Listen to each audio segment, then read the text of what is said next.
Welcome back, everybody. Start. No, we're back. Welcome. Okay. Friction, episode 2. We're looking at a car. What do you think about this car? It's a vehicle. Kind of looks like shit, but then all vehicles in this game kind of do. Wait.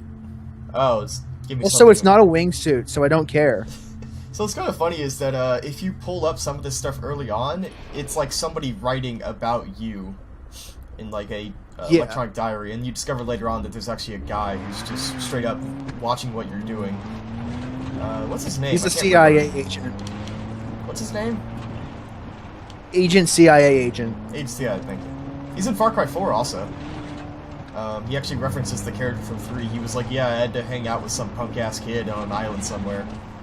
And he references, I think even Far Cry 2, if I'm not mistaken. Because I think he also references, like, African Civil War, which would be Far Cry 2. I see. So, we're gonna go hunt some boar. So like I explained this in this last episode, this current mission is Dennis tells Jason Brody that he should go to this area in the jungle and loot some stuff that he thinks he might need. Right.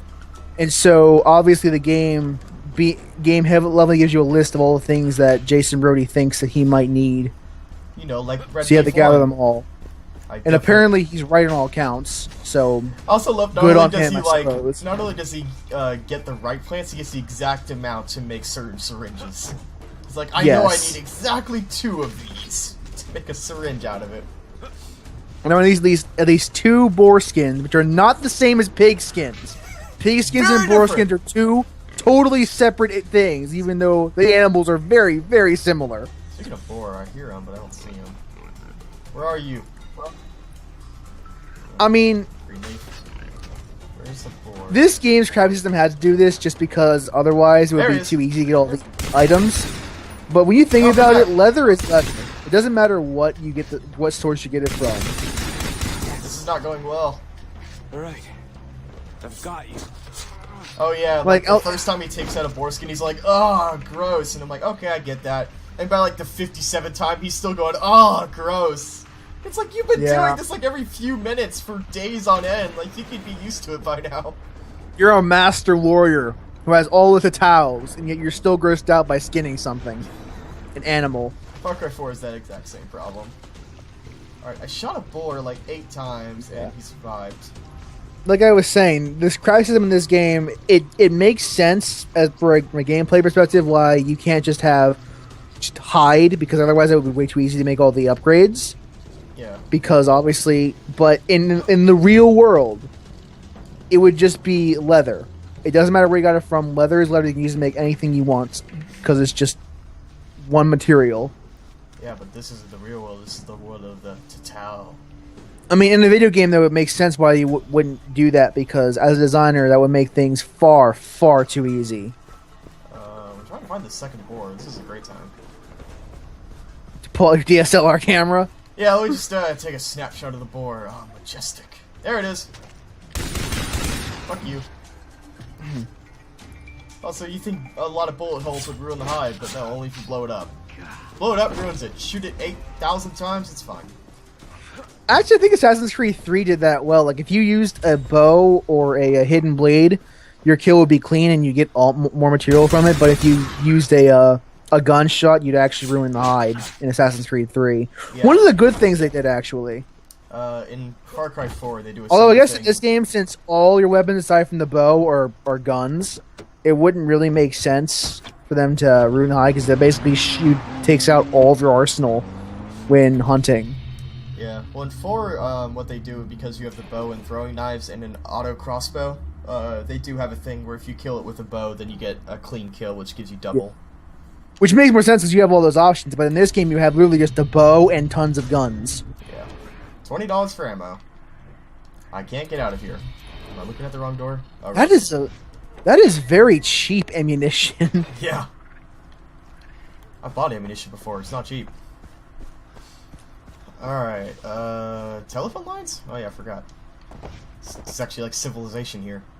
So yeah, we have to turn our mission to Dennis, don't we? Yep. This is the part where... I mean, I don't remember this game having so much depth of field. And now you are worthy of the Tatao. that I gave you for Dennis no looked- reason. Oh, right. This is the part where it's like, go to the crafting, craft a specific thing. Good. Jason. Great, I did Yeah. it. Okay, thank you. Am I done yet? Plants out in the woods. If you are Like, I love how you can now, craft it all immediately, but you have to wait for him to shut up. And before then you can have exit to out. learn the take, and then he'll teach you the Crafting will takedown. allow you to Oh, carry right. more weapons. Remember? Loot Mhm. and syringes. Yes. One last thing.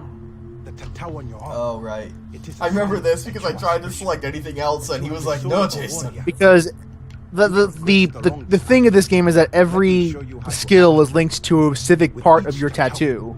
So when you get a skill, you get a part of the tattoo, and then you can expand the skill set. You can learn further. I will teach you the takedown. So as you develop your skill, your tattoo Now, I will grows teach you the takedown. over the course of the game, Now, which I will teach would you be the takedown. interesting if Now, it wasn't for the I fact will that by teach you the the halfway takedown. point Now, you get I a will suit teach that you the covers up takedown. your arms, Now I will teach you the which takedown. makes that whole thing literally pointless. And we're back. the tattoo. So, Jen's saw like, "Tattoo!" And I'm like, check out my radio. Yeah. So like I was saying, So we learned the takedown. every skill gives you a new tattoo or a new part of your tattoo, Right. And it fills out your arm. which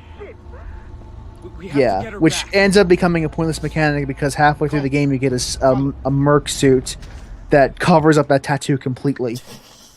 What a great set. Oh, God, that fucking So what? works. So while it is interesting, I will say that it is interesting, even though the whole thing with the tattoo in the beginning is complete and total nonsense. Control the surrounding area. Yeah. It's just, it's really weird. And, like, I was gonna say it's I gave you a offensive, but it's tattoo, not therefore really. you're a great warrior. I would almost say that's offensive, but I guess not really, because that is like an ancient cultural belief. Like, it's not like they're making fun of it, they take it very seriously, which is kind of the weird part, is they play it so straight. Like, Jason just accepts that, he's just like, yep, I guess I'm a great warrior now, and I guess my arm will just magically fill out with fucking new tattoos. Yeah. Like, he never... No, what he's probably thinking is, "Oh, cool, bro, new ink. Yeah! Look, I appreciate your help. All I gotta do is kill these people and I get new ink. Sweet." My brother. This is the only way to get them back alive. I don't like Jason, by the way, just to make that perfectly clear. You In survived. case people didn't know already. Time to fight. We are all equal, Jason. Well, he might not have watched Texture Pop. You never know. I mean, they've seen episode 1 at least. If they started specifically at this point in the video, they wouldn't know. I was once a stranger here. I'm pretty sure episode 1 pretty much covers that, yes, Jason sucks. Well, I want to make it absolutely unambiguous, just to be safe, on the safe side. So I Just can't to be tell. perfectly clear, I don't like this main character. I can't tell, but is the HUD like scrunched together? I I think it looks like it. a little bit. I wonder if Like, that's my field of view. I recall the radar being less oval and Oval. more circular in my playthrough. Yeah, that would seem to be the norm for radars. I wonder if it's my field of view. That'd be a really weird glitch. Oh, it's not game breaking, so it's not a big deal. I'll look at it afterwards. Alright, so, in case you... Oh, almost caught me. You sneaky devil. So in case you weren't paying attention to the dialogue over us, basically, Lisa is supposedly in this shack. And I gotta go kill her. Supposedly. She's supposedly in this shack. Because we can spoil it, we can tell you she's not in the shack. So I forgot we can actually just spoil the shit out of that. Yeah, she's not in the shack. Yeah. So we just kill these guys for no reason. And, he goes, and to be fair, "Ah!" I made fun of Dennis teaching you to take down, but that is such a fundamental move in the game that it has to be the first thing you learn. It has to be. Yeah, I mean, it's not like you could 'cause play the game without it, but it would kind of Literally, suck. the entire stealth mechanic of this game revolves around you having that ability. Yeah.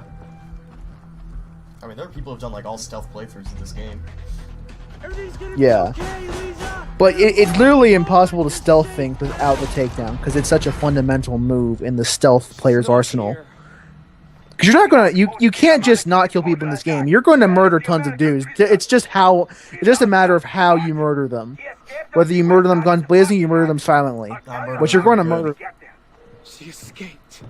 It's like Skyrim in that respect. It's not whether what you're going to do is how you're going to murder people.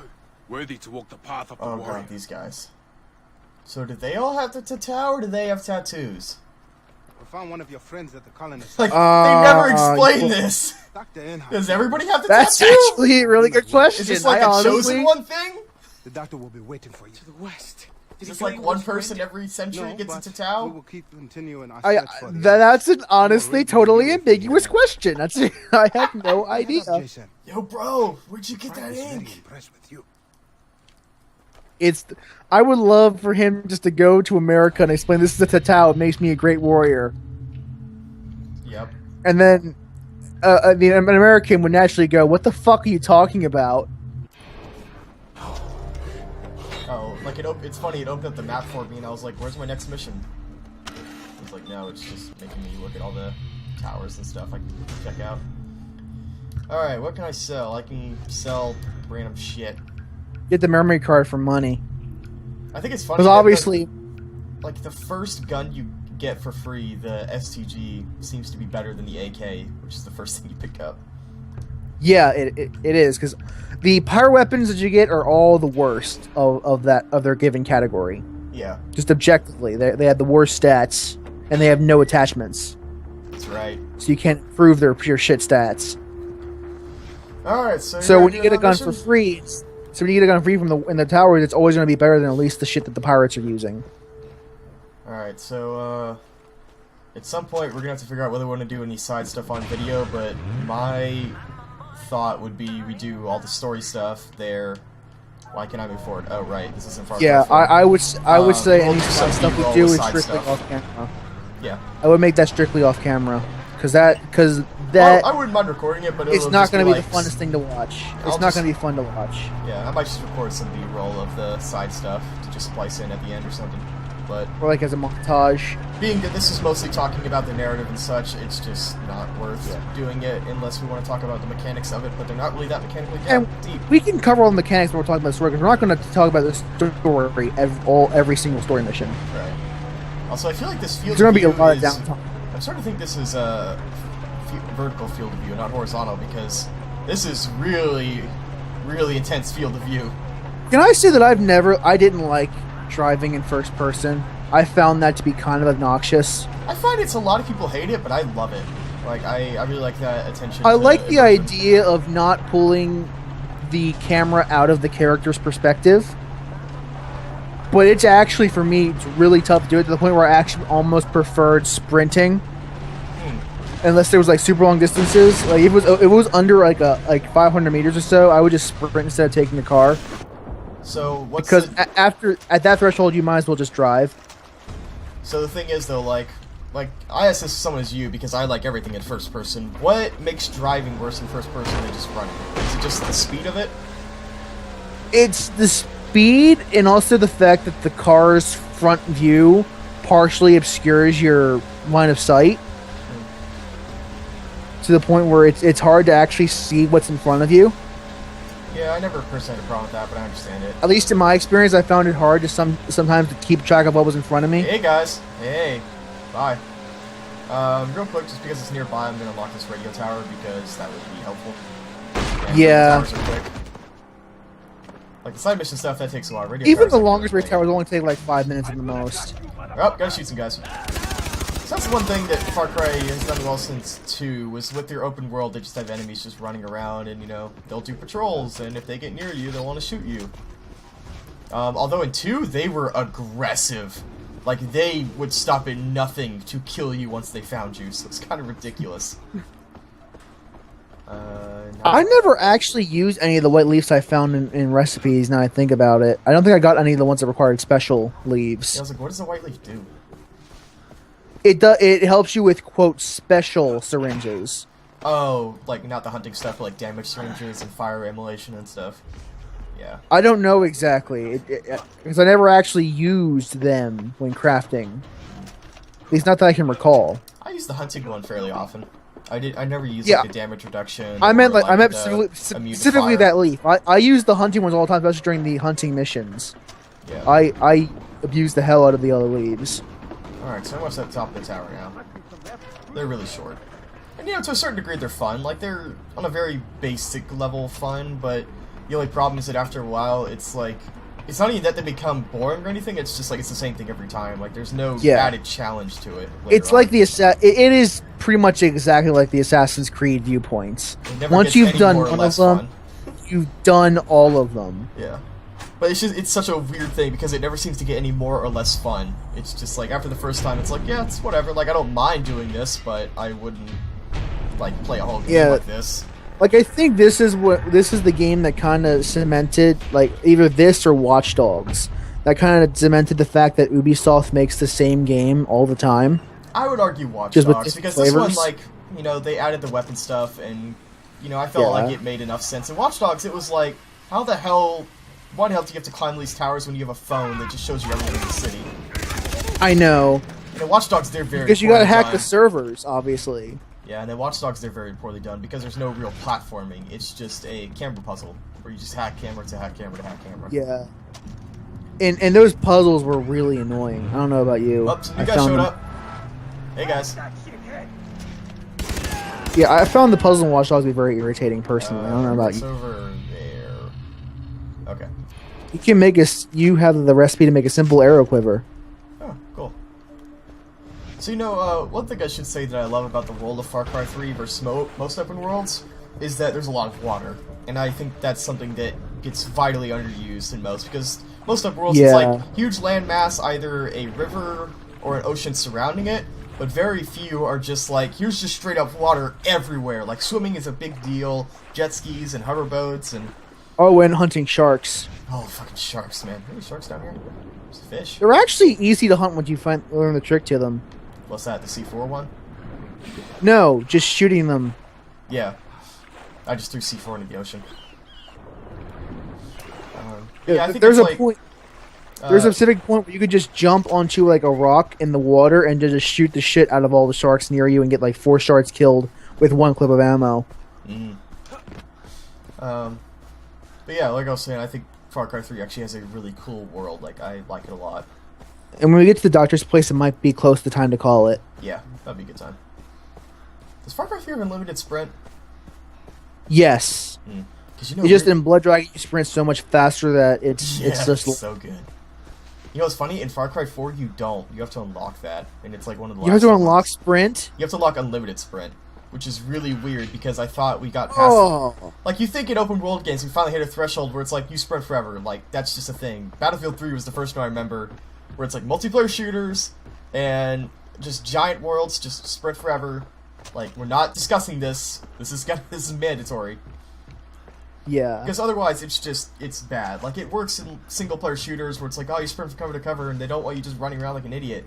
But this one, it's like some people want to cross the entire place by foot, and you don't want to bar them from doing that. Yeah.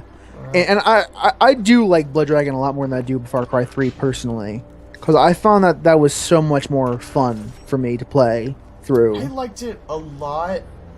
I don't know, it's hard to say. I like them for different reasons, I guess. Yeah. I think I liked the missions more in 3, but the weapons in Blood Dragon were great. The aesthetic was great.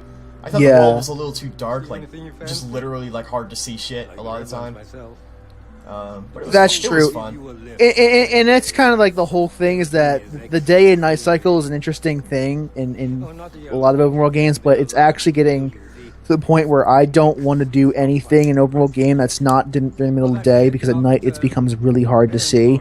Yeah, well, I think that's because the only problem is that most of them, I'm trying to figure out how to phrase this correctly.